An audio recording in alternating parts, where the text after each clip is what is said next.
નમસ્કાર મિત્રો. તો બપોર પછી આજે વિડીયો ચાલુ કર્યો છે.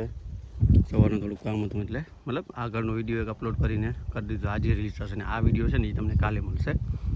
તો પાણી ચાલુ છે બીજું ઓ બાજુ અને નીચે બે જગ્યાએ આપી દીધું છે. નીચેના ભાગમાં બે વખત આવી ગયું છે. હવે આ ડાળિયામાં બીજી વખત ચાલુ છે. મગફળી બધી ઉગી આવી છે, તમે જોઈ શકો છો. એકદમ મસ્ત ઉગી આવી છે. કારણ પાણી વાળે જ હમણાં અડધો કલાક પહેલાં ચાલુ કર્યું છે. 8માં તો થઈ જ ગયું, 9માં ચાલુ છે. 9 પાળીમાં પહેલી વખત થાય ને પાળો એટલે થોડુંક જમીન પણ પાણી એબ્ઝર્વ કરે અને થોડુંક ટાઈમ લાગે પહોંચવામાં. પણ હવે બીજી વખત એટલે જમીન થોડીક કઠણ થઈ ગઈ છે. એટલે હવે મેન તો શું છે, બીજો પાણી આપવાનો મતલબ આ છે, જે આ ટોપલા નીકળે છે ને આ બધા ખરી જાય. નીચેથી જે છોડ નીકળે છે એને મજબૂત બહાર નીકળવાનું જગ્યા મળી જાય એટલા માટે. આજે તડકો છાંયો થયા કરે છે. જો આના કરતાં હાલ મોટા છે પાણી, બે મળી ગયા ને એટલે થોડાક મજબૂત થઈ ગયા છે. હવે 10-12 દિવસ રહીને ત્રીજું પાણી આવશે. અને તો પહેલાં લગભગ વરસાદે આવી જશે તો ત્રીજું પાણી આપવાની જરૂર પડશે નહીં.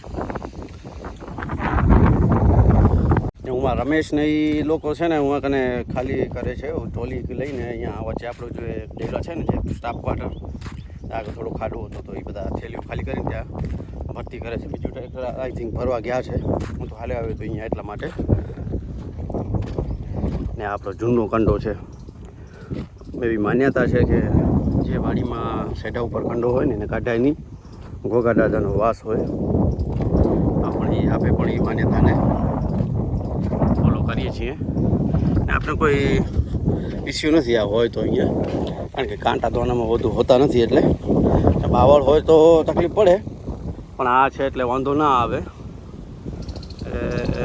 કોઈ તકલીફ છે નહીં આપણે, વ્યવસ્થિત છે. પછી સીધો આમ થતો અઠવાડિયામાંથી છેટમાં સુધી જશે. લાસ્ટમાં 2 આ પાળિયા પીવડાવી દઈશું. અને બંધ કરવા પડશે. આમ તો અહીંયા જ્યારે પાણી જશે ત્યારે વ્યવસ્થિત કરવું પડશે. થોડાક ધાળિયા બાંધવું પડશે, ઉપર ચડાવવું પડશે ધાળીઓ. લગભગ સાંજ સુધી ઘાટું 80% થઈ જશે. કારણ કે અત્યારે હજી 4-4:30 વાગે છે. એટલે હજી 3 કલાક જેવું ટાઈમ છે. તો ખાસું ખાલી જશે. અડધો કલાકમાં 8 થઈ ગયા તો પછી કલાકમાં 16 થાય. 16 તેરી 48, 3 કલાકમાં તો 48થી 50 પાળિયા થઈ જાય. એટલે કોઈ ઇસ્યુ નથી, થઈ જશે. અહીંયા છે ને થોડુંક ઓછો ઉગે એનું કારણ છે જમીન થોડીક ઊંચી છે, પાણી પહોંચવામાં તકલીફ પડે છે. વાવણીઓ છે ને આમ ચાલે છે અહીંયા સુધી. આ બાજુ નથી, આ બાજુ કંઈક ચોળા કે બધું વવરાવી દઈશું. આ બાજુ તો વાવ્યા છે ચોળા, હું પણ વાવ્યા છે થોડા ઝાઝા. ને આ કટિંગ કરી નાખી છે પિયુષભાઈને. ને લગભગ ઓ બાજુ નીચેવાળામાં ચાલુ છે, ખબર નહીં ક્યાં ચાલુ છે. હવે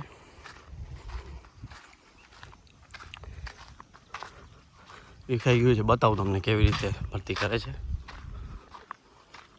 આ રહી જો અહીંયા ખાડો છે ને, ખાડો છે એટલે દાટવા માટે અહીંયા રમેશનો આઈડિયા હતો કે અહીંયા નાખી દીધો થોડું થાય. અહીંયા થોડુંક આમ સ્લોપ છે ને, આમ સીધો થઈ જાય, પાણી આમ નીકળી જાય. આપણે આમ ઢાળ બનાવવાનો છે થોડો. હવે ઉમાં નાખશું આપણે ટોલી. પાવડીથી બધા સરખો કરી દઈશું. અને કોથળી બધી સળગાવી દીધી છે અહીંયા. જોયું છે તમે પહેલાં એક વખત બતાવ્યું છે તમને. આપણો ઇલેક્ટ્રિક રૂમ છે. ઓલું સામે છે એ આ મોટરનું છે, બાકી બધો 3 ફેસ મોટરનો છે. એ ઉપર છે એ મેઇન સ્વિચ છે આપણો. અત્યારે જો ટોર્ચ ચાર્જિંગ થાય છે, નીચે રાખે છે પંપ ચાર્જિંગ કરવા માટે.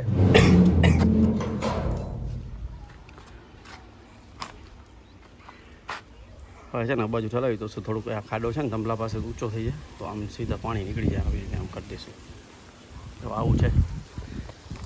આવા કામ થોડા થાય પડ્યા વાડીમાં. આપણો ઉતારો દેશી ભાષામાં ઉતારો ચોખ્ખો રહે. કોઈક માણસો આવે બધાને જોઈને મજા આવે એટલા માટે. ભૂત આવ્યો, ખાટલો ઓટોમેટિક પડી ગયો. મસ્તી કરું છું, પવનમાં પડી ગયો છે. આપણે આંબા છે 2 દિવસમાં અહીંયા પણ મગફળી ઉગવાનું ચાલુ થઈ જશે. ચાલો ત્યાં બતાવું તમને. ત્યાં આંબા છે ને ત્યાં ખણે છે કોથળીઓ રોપાની.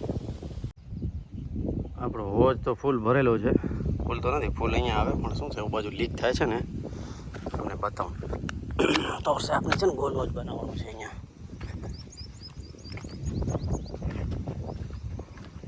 આ જો આખો છે ને પાળી આખું ભરાઈ ગયું છે, જો દેખાય છે.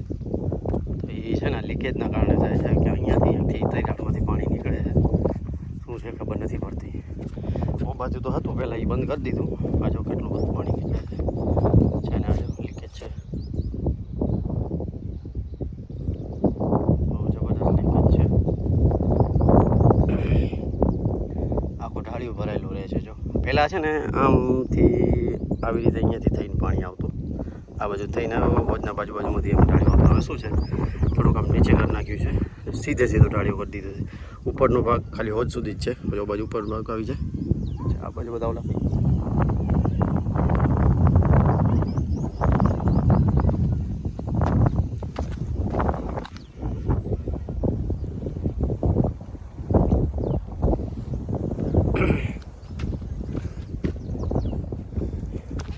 ફોટો લઈ લઉં તો તવા થાય બાપુજીને કે આ તૂટી ગયો છે. શાંત છે આપની અંદરથી.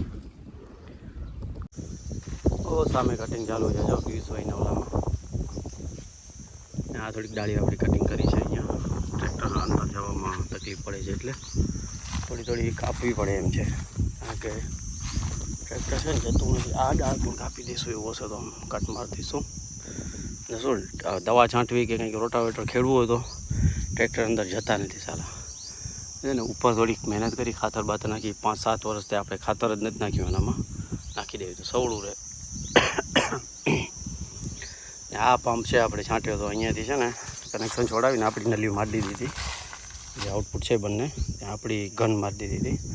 આમ તો વ્યવસ્થિત છે. આ છે ને નાસિક મેળ છે, પહેલાં પણ તમને વિડીયોમાં બતાવ્યા છે. આગળના વિડીયોમાં કયો વિડીયો છે યાદ નથી મને. આ છે ને કંઈક 90,000માં આવે છે નાસિક મેળ. થોડાક મોડિફિકેશન કરાવે છે, પાછળની પુલી મોટી નખાવી છે ફેનની સ્પીડ વધારવા માટે, ને ઉપરની નાની કરાવી છે. ને આ થોડુંક વ્યવસ્થિત કરાવ્યું છે. આગળ પાછળ એડજસ્ટમેન્ટ થાય એવું કરાવ્યું છે. નાના ટ્રેક્ટર માટે એકદમ કમ્ફર્ટેબલ છે. મોટા ટ્રેક્ટરમાં થોડુંક વાળવામાં છે ને પ્રોબ્લેમ કરાવે છે. કારણ છે આપણે એકદમ ફૂલ ટન કાપીએ ને તો અહીંયા અડી જાય છે અને લાઈનોમાં બધે, એટલે એ થોડુંક પ્રોબ્લેમ કરાવે છે. જો તો ખરા કેટલો કચરો થાય. ઝાડવા બધા હલકા થઈ ગયા, કચરો બધો કટિંગ કરી નીચે રાખ્યો. હવે છે ને સન્નીભાઈ ને પિયુષ ને સાવન ને બધા એક દિવસ આવીને બધો ભેગો કરશે. એ કચરો બધો ભેગો કરીને સળગાવશો ઉપર. ત્યાં એ લોકો ત્યાં ઓફિસ બનાવવાના છે સામે. ત્યાં આપણા આ એના દાડમ પૂરા થાય છે ને ત્યાં બાજુમાં થોડુંક ટેકરા જેવું છે, થોડીક ભરતી કરીને ત્યાં ઉપર બનાવવાના છે સ્લેબવાળું.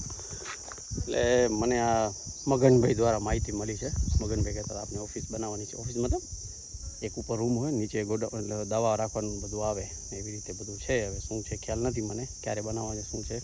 બનાવશે તો આપણે એનો વિડીયો બનાવશું. આ જે આંબો છે ને ઉપર નાળિયેરી પડી હતી ને ઓલા આપણે વાવાઝોડામાં ગયા વર્ષે, તો એ ખરાબ થઈ ગયું હતું, મતલબ કટિંગ થઈ ગઈ છે આખો. એક ડાળ તૂટી ગઈ છે એની. બાકી જો બધા કટિંગ કરી દીધા છે. હવે છે ને થોડાક દિવસોમાં ખાતર નાખવાનું છે અહીંયા. ખાતર હવે સેન્દ્રિય ખાતર આવે છે. આ વખતે ટ્રાય કરવાની છે સેન્દ્રિય ખાતરની. શું છે ને કેવી રીતે છે એ જ્યારે નાખશું ત્યારે તમને બતાવશું કે કેવી રીતે છે ને બધું.